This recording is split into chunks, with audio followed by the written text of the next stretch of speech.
Se lever, on acclame le Seigneur, on acclame le Seigneur, on l'acclame, il est Dieu, il est merveilleux.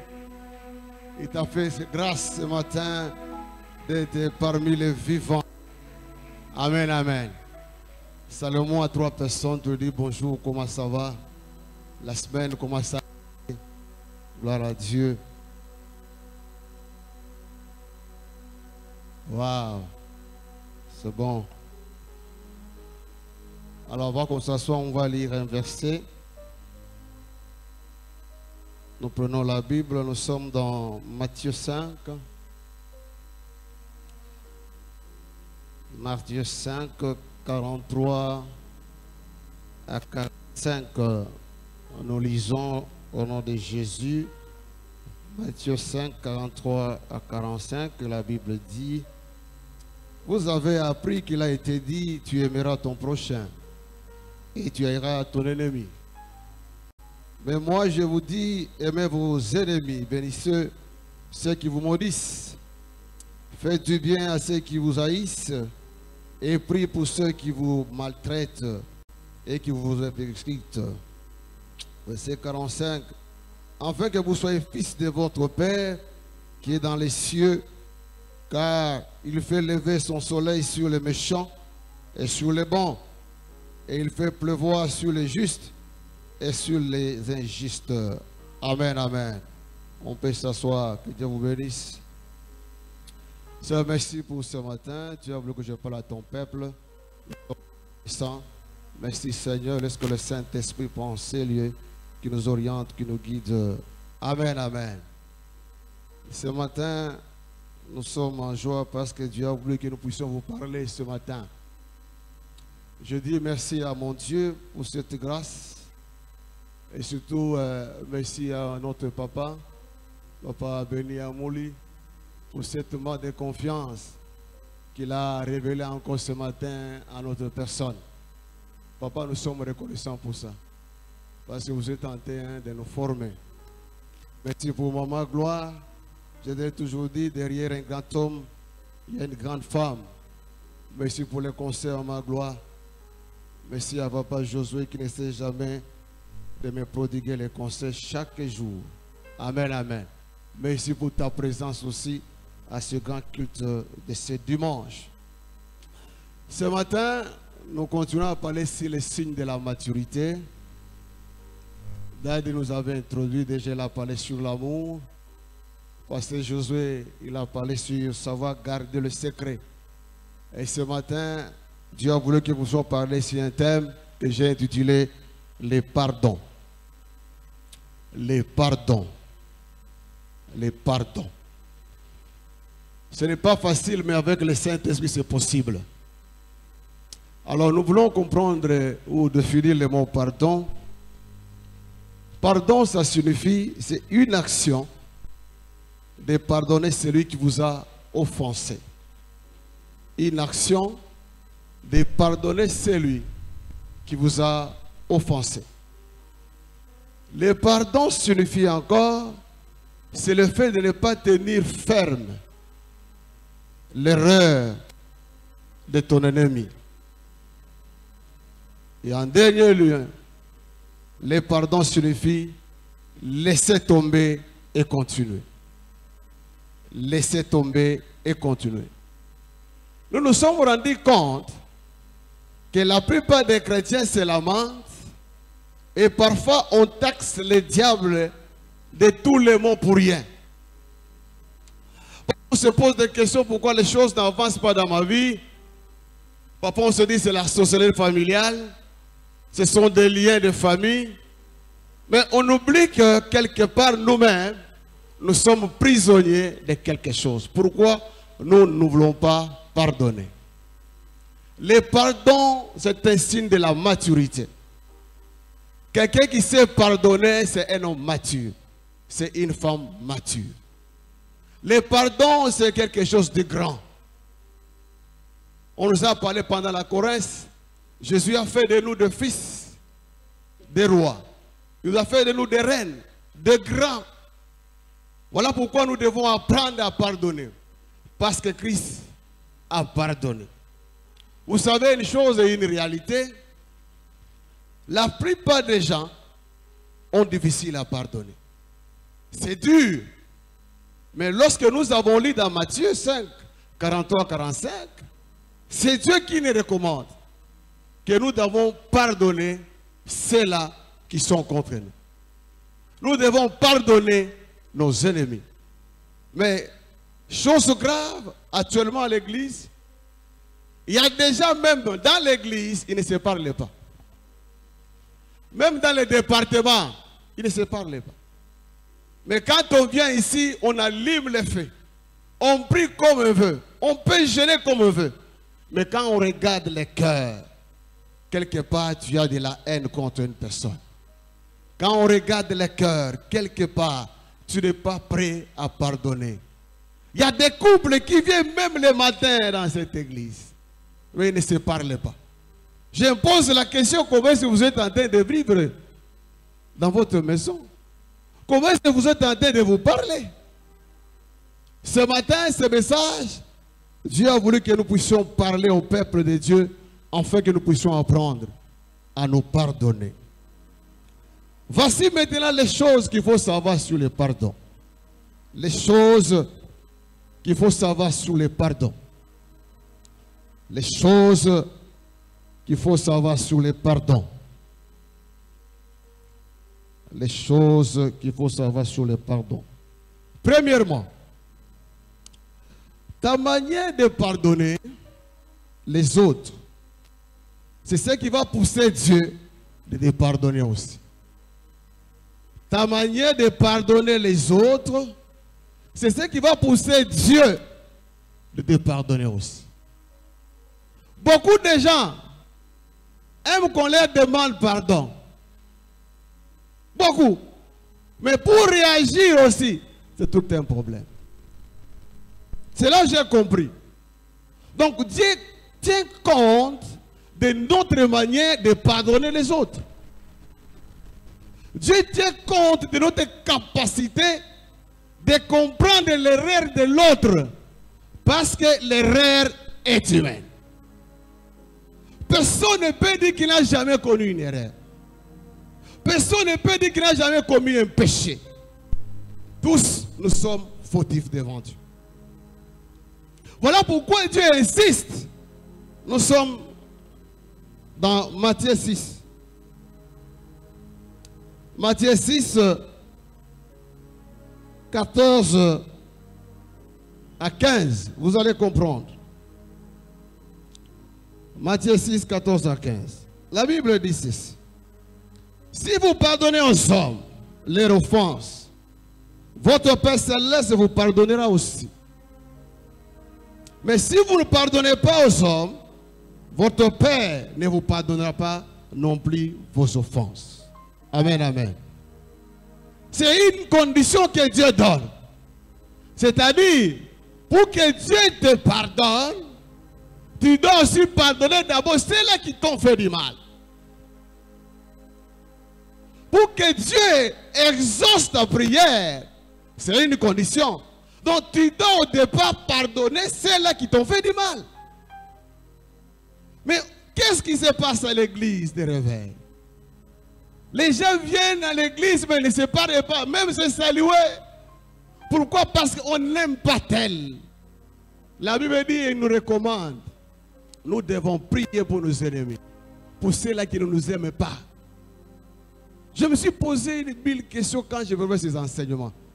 Quelqu'un qui a tué mon père ou mon fils, dois-je l'aimer ou le pardonner? Dieu me répond, si je ne pardonne pas, c'est-à-dire il ne peut pas aussi me pardonner. Amen, amen. Regarde ton voisin, apprends à pardonner. Dis à ton voisin, apprends à pardonner. Il y a des hommes, même ce matin, ils viennent, ils sont là, ils ne se parlent pas. Même les sœurs, ils sont là, ils ne se parlent pas. À partir de la maison, ils sont là. Il faut apprendre à pardonner.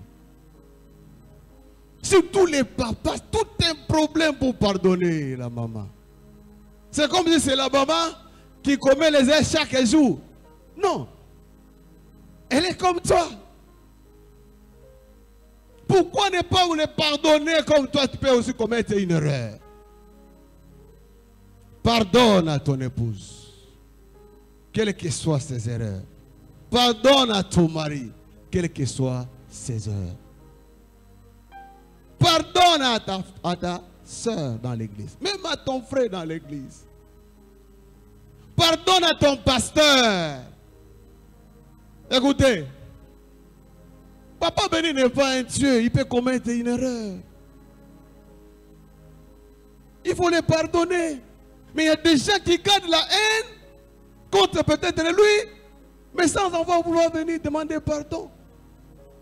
Je venais l'Éternel un jour, il y a un fond témoignage sur ma vie. Un fond témoignage, Daddy le connaît. Mais j'étais content parce que la personne qui a fait ces choses, après 2 semaines, il est venu me chercher pour me dire, papa, j'ai besoin de te parler. C'est dit, moi, oui. Nous sommes allés dans mon bureau, il a commencé à demander pardon.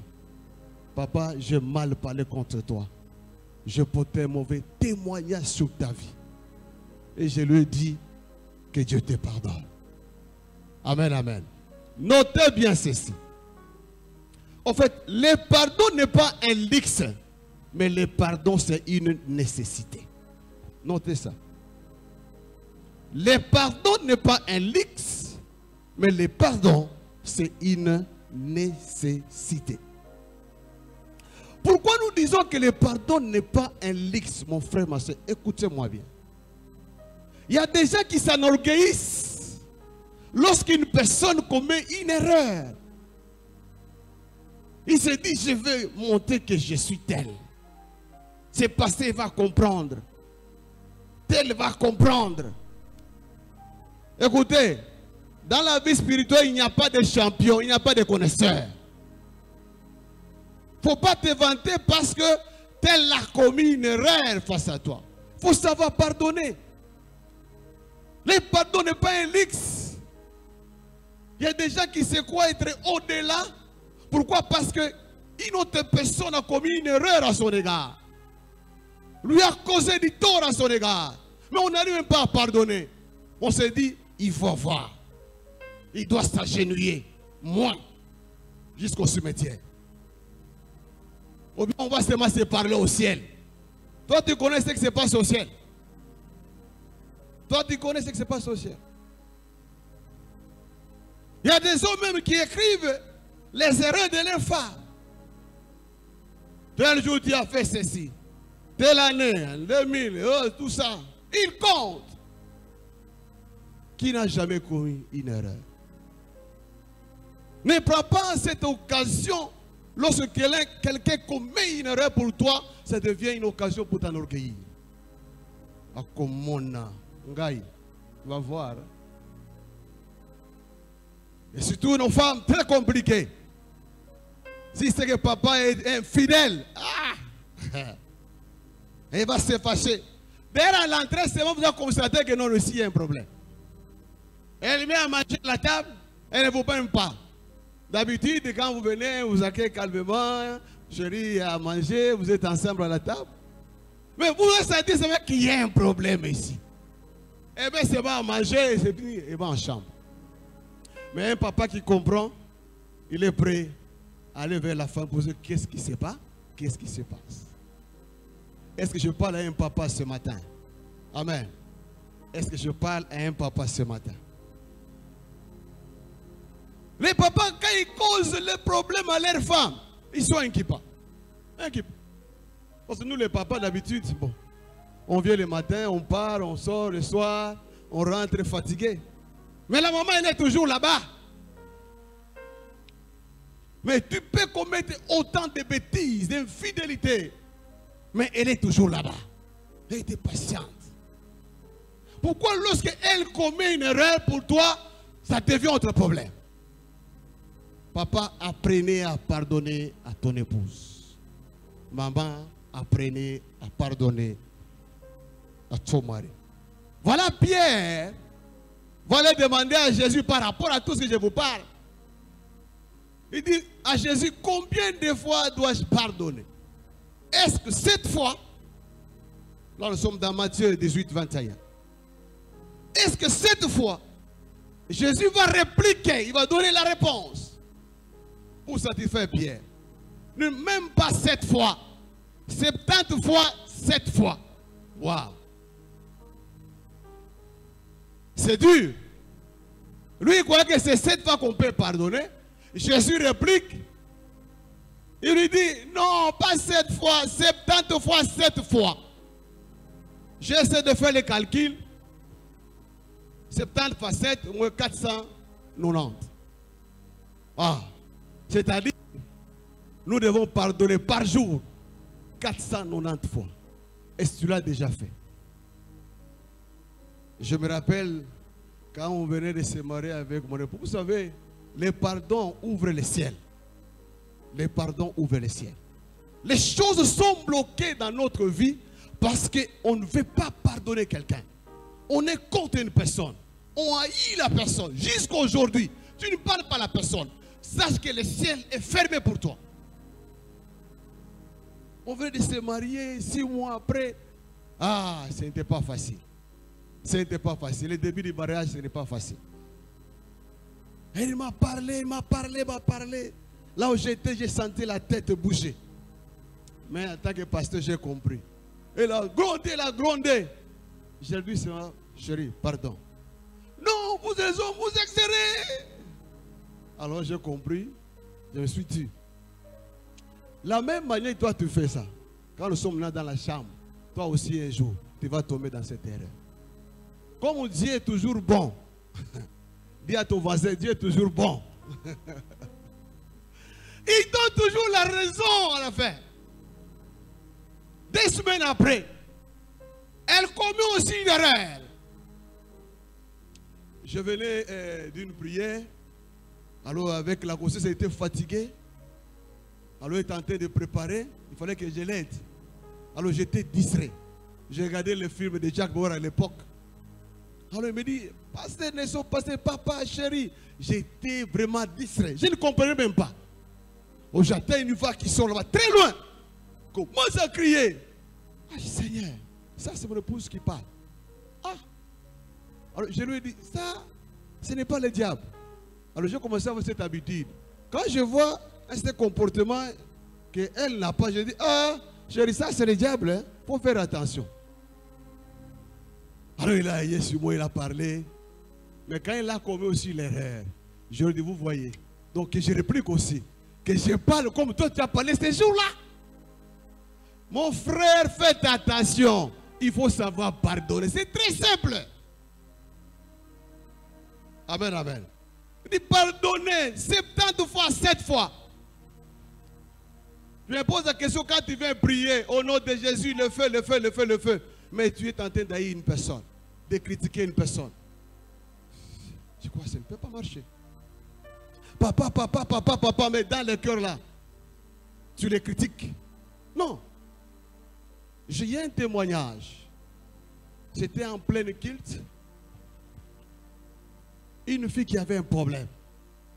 Avec qui? Avec sa maman. Il y a des filles qui ne se parlent pas avec leur maman. Moi, je me rappelle quand on était encore des enfants, on devait me dire, au nom de Jésus.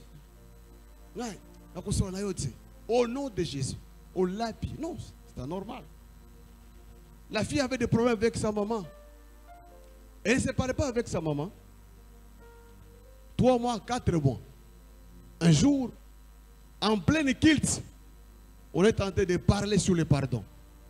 Elle était derrière et la maman était devant. Elle a senti que la parole l'a touchée. Quand le pasteur dit, veillez pardonner. S'il y a quelqu'un qui a un problème ici, qui pardonne.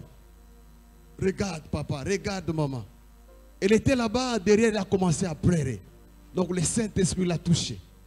Elle a commencé à pleurer. Et immédiatement, le pasteur qui était devant, il a constaté que la fille a quitté derrière. Elle est devenue devant, elle se trouvait sa maman et cet ingénieur a commencé à pleurer. Toute l'église était sensible. Qu'est-ce qui s'est passé? Et tout le monde a commencé à pleurer parce qu'une petite fille qui avait un problème, sa maman a commencé à crier, papa, maman, pardonnez-moi, pardonnez-moi. Et la maman aussi a commencé à pleurer. Vous savez, les mamans sont vraiment affectives. Elle a commencé à pleurer. Et toute l'église a commencé à prier, à pleurer. Dieu, pardonnez-nous. Amen, amen. Donc nous devons apprendre à pardonner. Et Dieu ne peut t'accorder son pardon lorsque toi tu pardonnes les autres. Vous savez, j'ai toujours dit, si aujourd'hui Jésus descend ici, il dit je mets un écran. Pasteur Nestor, Pasteur Josué, Pasteur Abraham, tout le monde, les frères et sœurs. On commence à montrer l'image, le comportement de tout chacun de nous. Mon frère, c'est terrible. Peut-être moi j'ai un peu, mais toi, tu es un homme très méchant. Ici, c'est parce qu'on est là, on ne voit pas ce qu'on voit. Ce qui est dans votre cœur. Mais si Dieu ouvre, on va voir que vraiment tu es un homme dangereux. Tu poses même les actes qui dépassent même les autres. Donc nous devons apprendre à nous pardonner. Le pardon nous libère. C'est une puissance qui libère. Lorsque nous disons que le pardon c'est une puissance qui libère, ça dit que ça libère tous les deux. Celui qui demande pardon et celui à qui on a pardonné.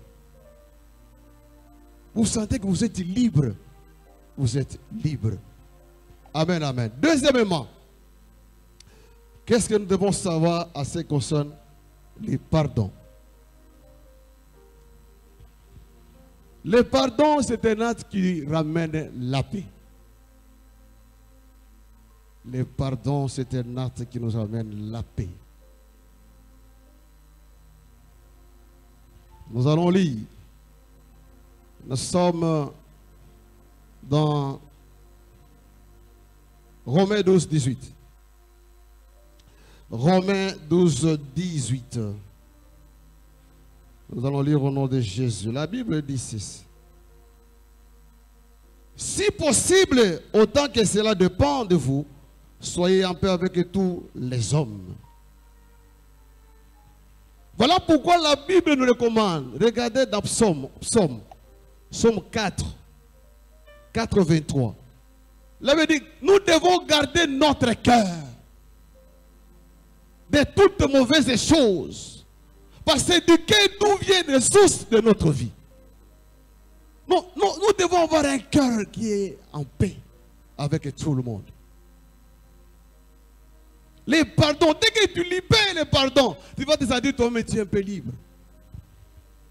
Voilà pourquoi Jésus lui-même en tant que modèle, lorsqu'il est arrivé à la croix, malgré toutes les insultes que les gens pouvaient le faire, il a été flagellé à la croix. À la fin, il dit, Père, pardonne-le, car ils ne savent pas ce qu'ils sont en train de faire. Voilà pourquoi, si Jésus nous a pardonné, pourquoi pas toi, tu ne peux pas pardonner ton ami? Pourquoi pas tu vas pardonner ton frère ou ta soeur? Si Christ pouvait là, il regarde tes péchés, autant de péchés que tu commets, même ici, demande pardon. Après la sortie de l'église, tu vas encore continuer à commettre le pardon. Mais il est là. Il ouvre ses bras pour te pardonner. Voilà pourquoi, dans Romains 8, il n'y a plus de condamnation pour ceux qui sont en Jésus-Christ. Jésus a enlevé toutes ces condamnations-là. Il ne faut pas te culpabiliser, non. Dès que tu dégages, tu dis je te pardonne, c'est fini. Il a pris la charge, il est monté à la croix. Pour que toi, tu sois ce que tu es. Il a versé son sang. Il t'a pardonné. Il est mort pour que toi, tu sois ce que tu es aujourd'hui. Pourquoi ne pas pardonner les voisins? Jusqu'à aujourd'hui. Pourquoi ne pas pardonner ton époux? Jusqu'à aujourd'hui. Il est grand temps que nous puissions pardonner les autres. Nous devons garder notre cœur. Tu ne peux pas venir prier ici et en même temps dans ton cœur, tu as des rancines avec une autre personne. Tu dois d'abord arranger cela. Amen, amen. Troisièmement, le pardon, c'est un ordre du Seigneur. c'est Dieu qui a donné cet ordre. C'est Dieu qui a donné cet ordre. Marc 11, 25. Marc 11, 25. Marc 11, 25, la Bible nous dit: et lorsque vous êtes debout faisant votre prière, si vous avez quelque chose contre quelqu'un, pardonnez, afin que votre Père qui est dans les cieux vous pardonne aussi vos offenses. Je complète cela par Jacques 3 et 4, 3. Jacques 4, 3. Jacques 4, 3 l'avait dit: vous demandez et vous ne recevez pas parce que vous demandez mal dans le but de satisfaire vos passions. Ton cœur est plein de la haine. Mais tu viens ici prier, prier, prier. Ça ne peut pas marcher, mon frère, ma soeur. Je dis, vous demandez, vous ne recevez pas. Pourquoi? Parce que quelque part, tu as de la haine contre quelle personne? Il y a des gens qui viennent à l'église, ils veulent que Dieu les bénisse, pour que demain après-demain, qu'ils puissent montrer aux gens que je suis béni. Non. Ne venez pas chercher des bénédictions pour aller se comparer à l'extérieur. Non. Arrache ton cœur. Pardonne. Dans Ésaïe 55, Dieu est en train de nous recommander. 55, 7. Dieu est en train de nous recommander. Il ne faut pas laisser de pardonner. Ne nous laissez pas de pardonner. Dans Ésaïe 55, 7. Donc Dieu nous recommande, c'est un ordre, que nous devons pardonner les autres. Parce que nous sommes humains. Notez bien. Tout homme est faillible. Tout homme est faillible. Tout homme est faillible. Voilà pourquoi, dans l'histoire de cette femme qu'on a surprise d'adultère, dans Jean 8, 3 à 11, les gens étaient là prêts pour le lapider. Ils ont commis une erreur. Ils ont dit, interrogeons d'abord c'est Jésus. Et lorsqu'ils ont commencé à l'interroger à la présence même de la femme, Jésus a commencé seulement à écrire. Et chacun d'eux a compris qu'il était conscient par rapport à leur état. Et chacun a commencé à fuir. Pourquoi? Chacun d'eux a compris qu'ils sont aussi responsables de quelque chose. Dès que nous sommes ici, chacun a ses erreurs. Nul n'est parfait à part Dieu. Tout homme est faillible. Ne crois pas que c'est toi, non, toi tu es seul, non. Si tu n'insultes pas quelque part, il y a autre chose que tu fais. Amen. Alléluia. Quatrième point. Quatrième, hein? Très bien.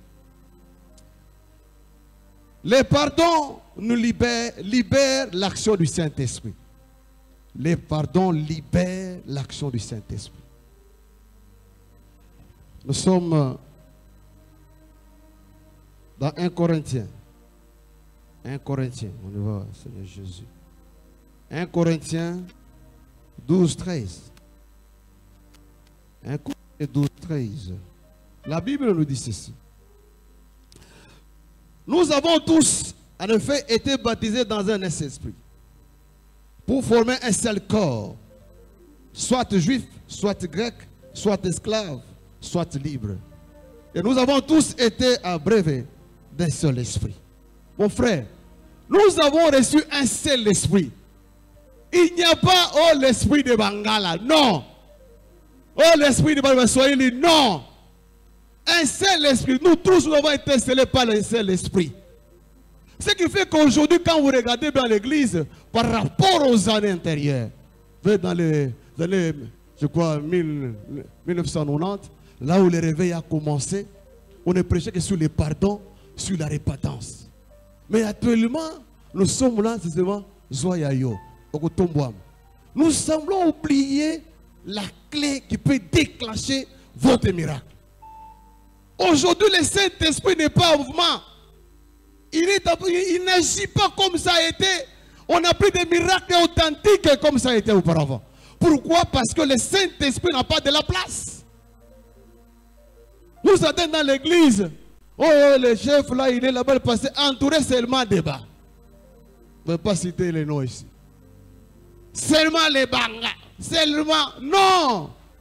Vous faites des corpuscules, des groupes. Nous sommes de telle province. Non. Nous avons reçu un seul esprit. Et c'est le seul esprit qui est en cette église.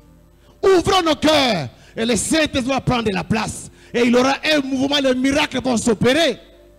Vous savez, si vous êtes contre même votre pasteur, lorsqu'ici il est devant, il parle, il vous bénit. Mais si ton cœur est contre lui, ça ne peut pas entrer, tu ne seras pas béni. Le Saint-Esprit ne peut pas se mettre en mouvement. Ouvre ton cœur, demande pardon, voyez le pasteur. Et lorsqu'il va prier, cette parole va prendre place dans votre vie. Et demain après-demain, tu seras quand homme. Il ne suffit pas seulement de recevoir parce qu'on dit je dois recevoir. Mais regarde ton cœur. Là où cette parole a été déposée, est-ce que vous êtes prêt? Est-ce que tu es prête? Le Saint-Esprit ne peut pas habiter là où il y a la haine. Non. Mon frère, ma soeur, je te dis la vérité ce matin, le Saint-Esprit ne peut pas habiter là où il y a la haine, le manque de pardon. Amen. Alors nous allons trop vite, on va donner quelques conséquences du manque de pardon. Avant qu'on termine. Les conséquences, lorsqu'on ne veut pas pardonner, quelles sont les conséquences qui peuvent arriver? Première conséquence, lorsque vous ne voulez pas pardonner, vous êtes exposé à des désirs de vengeance. C'est la vengeance. Lorsque tu ne veux pas pardonner, vous êtes exposé au désir de vengeance. Nous prenons un exemple dans la Bible, vous allez lire à la maison. 2 Samuel 13. Vous voyez que 2 Samuel 13, d'un 1 à 29. C'est l'histoire que nous connaissons des enfants de David, Amnon et Absalom. Amnon a abusé de la sœur d'Absalom. Et Absalom a été très fâché. Il a gardé la haine contre son frère Amnon. Et jusqu'à ce qu'il a fait tout pour le faire tuer. Pourquoi il a gardé la haine dans son cœur?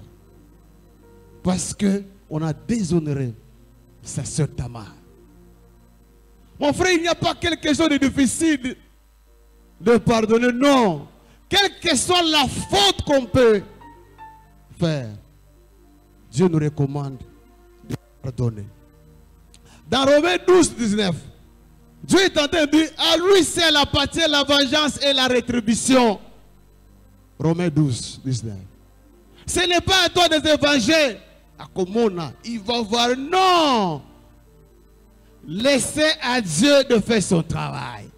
Parce que toi aussi, un jour, tu peux connaître la même erreur. Voilà, Dieu est très intelligent. Il dit, ne vous vengez pas. Laissez à moi, c'est la vengeance et la rétribution. Beaucoup de gens qui ont tenté de se venger, la plupart tombent toujours dans les péchés. Tombent toujours dans les péchés. Voilà pourquoi on est chef, il faut faire attention. Vous dirigez beaucoup de gens, chacun a ses comportements. Alors il faut faire attention. Amen. Évitez de garder les choses dans le cœur. Vous risquez de mourir. Vous savez, il y a des femmes qui sont mortes. Pourquoi? Parce qu'ils sont tombés malades. Tension, estomac, parce que papa est infidèle. Et la maman n'a pas supporté. Et vous en petit à petit, c'est la maladie. Mais c'est la mort. Deuxième conséquence, le manque de pardon nous crée ce qu'on appelle l'amertume dans le cœur. L'amertume. L'amertume. L'amertume, c'est un sentiment durable de tristesse lié par une humiliation ou une déception. Donc vous gardez, vous avez l'amertume dans votre cœur. Quand vous regardez la personne, tu sens c'est comme si il faut que je le tue. Donc tu as gardé une haine contre la personne. Alors il faut faire attention avec l'amertume. Parce que quand tu gardes avec ça le même problème, même ton mari là-bas, tu le regardes, tu sens le besoin de le faire du mal. Parce que tu ne veux pas dire la vérité. Tu gardes ça dans le cœur. Et demain, ça peut causer la séparation dans les couples. Voilà pourquoi nous avons beaucoup de colonnes dans la vie de Christ. C'est ça pourquoi papa et maman ne sont plus ensemble. Maman n'a pas supporté papa et ça a créé un problème. Il faut éviter les hypocrites. Il y a des gens, nous sommes ensemble, on se salue, mais dans son cœur là, il vous critique ailleurs. Il parle du mal de toi. Évitez d'être hypocrite, mon frère, ma soeur. Sois clair. Dis la vérité. Et vous verrez que les choses vont changer. Et en dernier, lorsqu'on manque de pardonner, c'est la rébellion. La rébellion. La rébellion. Lorsque vous ne voulez pas pardonner ton pasteur, c'est-à-dire tout ce qui pourra vous parler, tu ne peux pas mettre en pratique. Tu vas dire, ah, Nestor, ah, parce que tu ne veux pas de cette personne. Ton cœur, tu es en train de l'haïr à tout moment. Et même s'il donne un ordre, parce que tu ne veux pas dire la vérité, c'est fini. Tu es contre la personne et c'est la rébellion. Amen. Dis à ton voisin, il faut pardonner. Non, tourne encore celui qui dit, il faut pardonner. Si y a un papa à ce côté, dis à ta femme, ma chérie, il faut savoir pardonner. Amen. Il faut savoir pardonner. Ne cachez pas ce qui est dans votre cœur. Beaucoup de hommes sont morts, beaucoup de femmes sont mortes à cause de ces choses. Je me rappelle pour terminer, là quand j'étais encore étudiant à Lumbashi, une fille qui s'est pendue, pourquoi? Parce que son chéri était infidèle. Tellement qu'il l'aimait, il se disait qu'après les études, ils vont se marier. Et quand il a appris que l'homme avait une autre femme ailleurs et les enfants, il n'a pas pu supporter. Il est parti dans la chambre, il a pris les médicaments et le temps qu'on l'emmène à l'hôpital, il était décédé. Je vis aussi dans le Facebook un jour un papa qui s'est jeté dans le fleuve. Pourquoi? Parce qu'il n'a pas pu supporter la faute de son épouse. Pourquoi? La femme lui a dit, les enfants que j'ai, les deux garçons là, ce n'est pas pour vous, c'est pour notre monsieur. Hey! Ya, ya, ya, ya, ya, ya. Le bas, hey! Ce n'est pas facile, hein? Hein, papa, donc? Le monsieur dit, ah, il monte sur un pont. Il se jette dans les fleuves. Pourquoi? Il n'a pas supporté l'action de son épouse. Et c'est quand la femme vous dit que les enfants que tu as là, ce n'est pas tes enfants, ce sont mes enfants. C'est notre homme que j'ai vu les enfants avec, pas toi. Ah! Attends, vous avez pasteur Gogoté, hein? Ah oui, hein? Surtout la femme, ce n'est pas facile. Amen. Donc il faut apprendre à pardonner. Ce n'est pas facile, mais il n'y a que le Saint-Esprit, mon frère, ma soeur, qui peut nous aider à pardonner. Pendant que je parle et tu es là, commence à examiner ton cœur. Il y a des moments quand vous regardez, vous venez ici à l'église, vous regardez quelqu'un qui vous regarde. Vous voulez de vous saluer, mais il vous regarde. Vous regardez seulement la figure, ça dit quelque chose. Voilà pourquoi il faut toujours avoir une figure qui est quand même, hein, ça va, ça montre la joie. Nous sommes dans l'église. Surtout Kangelo Giponani. Très suspect. Quand je vais au docteur, bonjour, bonjour, on se salue. Ça fait la joie, c'est ça le fruit du Saint-Esprit. Mais quand moi je viens, je te regarde. Tu ne veux même pas me saluer. Tu attends que moi passer, je te salue. Je regarde seulement la figure, je dis, hey, oyo, azana li kamoranga. Amen. Oui. Papa, quand tu arrives à la maison, tu trouves maman, elle n'a pas l'habitude, elle abandonne les bonnes habitudes de te recevoir comme elle le fait, ça c'est qu'il y a un problème. Et surtout les mamans, basta la kabisobo. Loba, na loba, natika.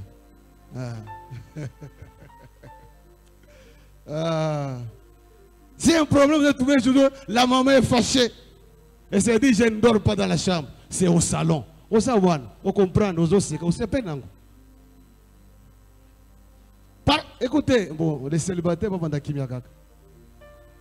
nous les mariés, on a des problèmes. Hein? Les mariés, on a des problèmes.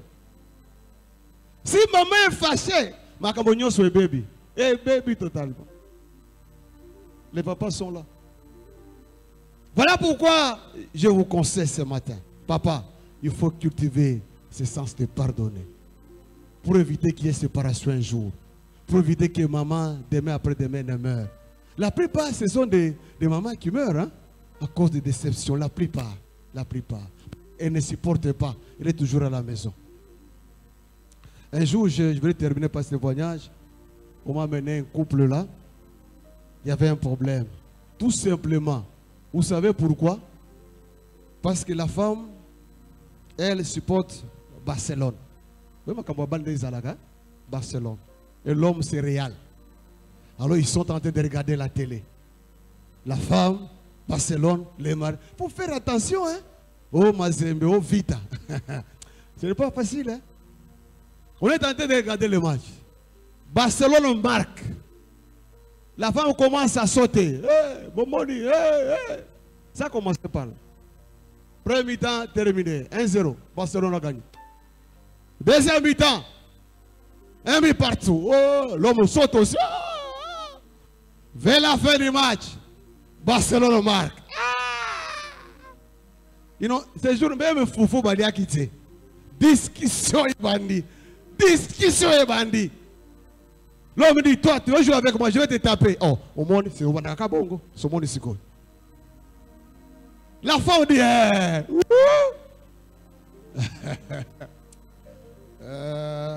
l'homme dit, ah, c'est moi le chef. Tu veux jouer avec moi? Il commence à frapper son épouse à cause de ma match. Au lieu de pardonner, fair play, n'allez pas la paix Zalaka. Ça, il faut comprendre, fair play. Mais l'homme n'a pas supporté, il a giflé son épouse. Et quand la femme est tombée, oh Seigneur. Alors quand ils sont venus, j'ai dit non, non. C'est normal. C'est pour dire que demain, après demain, toi aussi, tu peux commettre une erreur, il peut te donner. Amen. On applaudit le Seigneur. On applaudit le Seigneur. Alléluia. Dis, aide-moi, dis à ton voisin, il faut pardonner. Dis à ton voisin, il faut pardonner. Ce n'est pas facile, mais c'est possible avec le Saint-Esprit. Si tu es à côté de ton épouse, dis-lui, madame, pardon. Si tu connais réellement que tu as commis une erreur, chérie, ça, c'est très important. Vous savez, le pardon amène la paix dans les couples et ça donne la... Vous sentez que ça va. Vous savez, un jour, hein, j'ai vu mon grand frère de faim. Lui, il est devant. Son épouse derrière. Alors il me dit, moi, petit frère, que je marche avec son épouse. Mais lui, il est devant. Je dis, ah, grand frère, ça ne peut pas marcher. Soit avec ton épouse. Il dit, ah, dit, parce qu'on a... Ah non, non, grand frère. Soit ton épouse, ce n'est pas mon épouse à moi. Tu veux donner la charge que moi, je n'ai pas. Non. Pourquoi? Parce qu'il y a des problèmes dans le foyer. Ils allaient à la fête. Alors moi, je dois les remplacer. Lui, il est devant. Non. Il faut patienter, il faut demander pardon. Amen. Incline maintenant ta tête, on va prier. Seigneur, merci pour ta bonté. Merci parce que tu nous as parlé ce matin. Ce n'est pas facile de pardonner. Mais avec toi, Seigneur, c'est possible. Voilà pourquoi ce matin, Jésus, je demande, Seigneur, que ta puissance, que le Saint-Esprit soit avec nous ce matin. Au nom de Jésus, amen, amen. Si tu es là, tu sens que de temps en temps, il y a un problème dans le cœur. C'est difficile pour toi de pardonner. Tu peux seulement lever la main, on va prier pour toi. C'est difficile de pardonner. Et tu as un problème même avec quelqu'un, tu es là. Quand ton pasteur, tu es là. Tu sais, on va prier pour toi. Wow. Ah. Donc nous croyons que toute l'Église a l'essence de pardonner. Amen. Alors nous passons immédiatement à la Sainte Seine.